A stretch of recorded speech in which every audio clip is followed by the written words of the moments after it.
कमाल की बात कही है कि आप अपनी आत्मा से कभी झूठ नहीं बोल सकते। यहाँ सभी ईमानदार हैं, बेईमानी का मौका मिलने पर। हेलो दोस्तों, मैं हूँ विनोद सोलंकी, आपका दोस्त, आपका साथी। दोबारा से हाजिर हूँ एक बहुत ही शानदार मोटिवेशनल स्टोरी।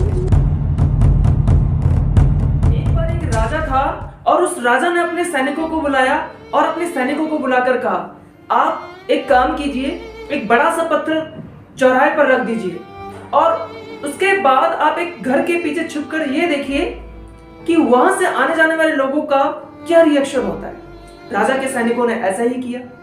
अब जब राजा के सैनिक किसी घर के पीछे छिपकर ये देख रहे थे तो वहां से बहुत सारे व्यक्ति गुजर रहे थे। उनमें से कुछ राजा के करीबी थे और कुछ राजा के ज्यादा जानकार भी थे। वो सभी के सभी राजा को कोसने में लग रहे थे कि कैसा राजा है, कि यहां से आने जाने वाले लोगों को कितनी परेशानियां हो रही है, लेकिन वो इस पत्थर को हटवा नहीं सकता।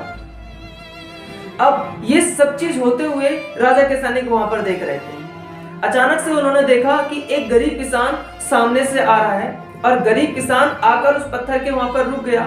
गरीब किसान ने सोचा कि यहाँ पर आने जाने वाले लोगों को कितनी परेशानी होती होगी। उसने सोचा कि क्या ना मैं इस पत्थर को यहाँ से हटा दूं।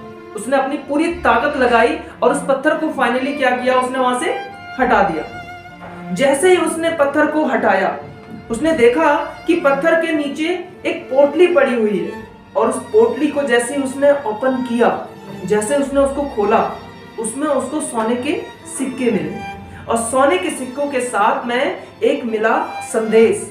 उस संदेश में लिखा था कि जो भी व्यक्ति इस पत्थर को हटाएगा उसको राजा की तरफ से ये सोने के सिक्के उपहार में दिए जाएंगे।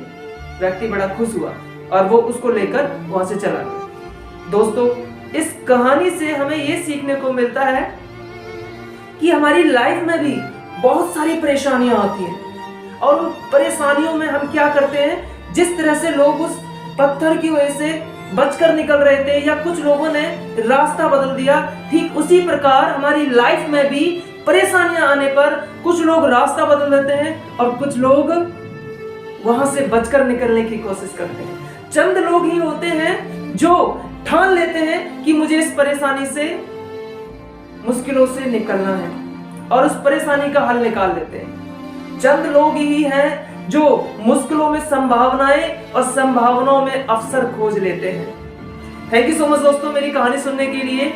मिलते हैं एक नई और शानदार मोटिवेशनल स्टोरी के साथ। जब तक के लिए जय हिंद दोस्तों। एंड अंत में एक ही बात बोलूंगा आपको, लेट्स डू इट।